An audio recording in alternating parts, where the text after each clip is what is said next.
The Big 12 Conference and Commissioner Bob Bowlesby embarked on a mission to address the issues facing college athletics. The State of College Athletics Forum here in New York City is the first in a series of forums dedicated to bringing together the brightest minds in sports and discussing the current state of college athletics. Among others, the topics include the economics of college sports, will reform work and why has it taken so long, and should student athletes be paid? We spoke to some of the panelists after the forum. What made you say yes to being the moderator for this kind of forum? Well, I thought, Kristen, that it was just a fascinating topic, and as those who watched would probably acknowledge, we probably could have used another 5 or 6 hours. We didn't even scratch the surface of some of these things. We probably could have just taken 1 or 2 topics and spent time on that. And the other thing was the people who were involved, the unique perspectives that they provided. I just thought it was a great opportunity to talk about some things that we don't talk about enough. There was a really lively debate. It began right at the very beginning. So it was a great town hall meeting. You wanted a variety of views, and we had them. Expand on how you think athletics are the front door to a university. Yes, we call it the front porch because when you're going by the university, that's what you see. And so it's the most visible part. It's a unifying part because regardless of what school or what your major was, school within or a college within the university, you can talk about sports. And of course, that this time of year is football. But people love all sports, and it's a unifying dimension. So that gives you common ground. What were some of the most pressing issues addressed today in college athletics? I don't think there's any question that the big issue right now is the Big Five conferences and the FBS being very selfish about keeping the football national championship money and trying to convince the public that somehow this is good because they're going to be able to provide cost of education and better benefits for their basketball and football players.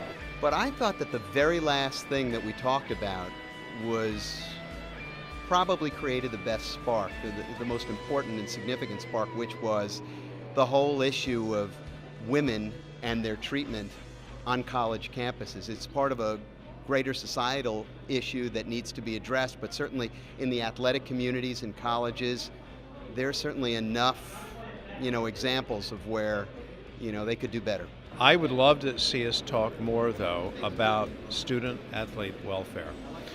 I was pleased that there wasn't an enormous groundswell of opinion, given my own views, given the views of the university, that students should become employees, that our football players and basketball players should be paid.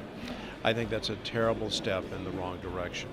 But what can we do that we're not doing to promote student-athlete welfare? And that we could spend much more time on.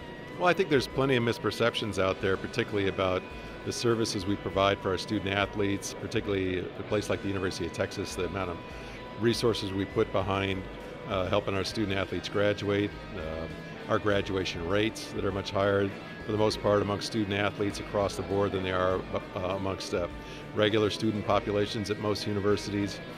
The medical benefits we provide, the fact that UT, if you leave and you're a student athlete, say you're a baseball player and you go up to your junior year, we pay for you to come back and finish up.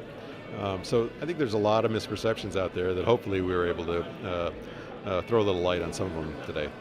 Whenever it all shakes out, you're going to see a significantly different college athletic structure than you see now.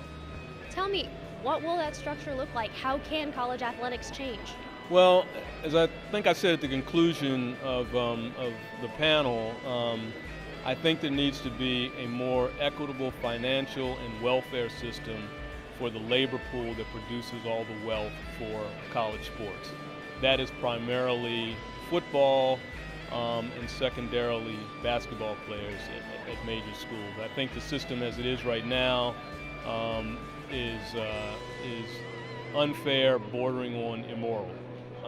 There's just too much money in college sports right now for the old system of how college athletes are treated and taken care of to continue to exist.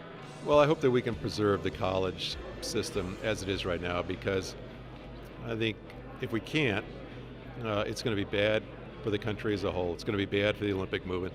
It's going to be bad because right now you look at opportunities to get a college education, opportunities to get a scholarship. Outside of the GI Bill, student athlete scholarships are the next largest source of college scholarships in the United States. And so because we goose up the costs on football players and basketball players, we have to wind up cutting other sports and cutting other scholarships, I think that'd be a tragedy for everybody.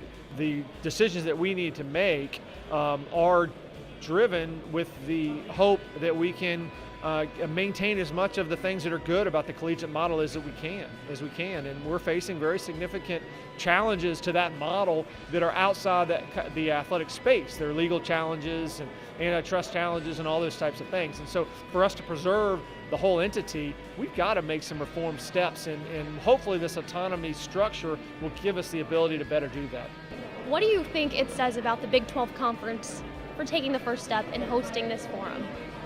I think it shows that the Big 12 recognizes, and perhaps is a pioneer in the recognition, that college athletics is such an important issue that we in the system need to be talking about it and inviting critics to the conversation, and we will learn from those critics. So I think it's great leadership on the part of the commissioner and on the part of the staff to say, let's go to the Big Apple, let's have a lively conversation, and it's not going to be anything other than a high contact sport right from the very get-go, and that's what we had today.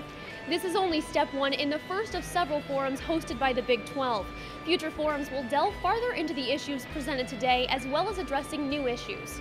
I've been told the next forum will be held in Washington. A date has not been set, but the Big 12 will keep you posted, and we'll have the inside access. From the Big Apple, Kristen Keith, Big 12 Digital Network.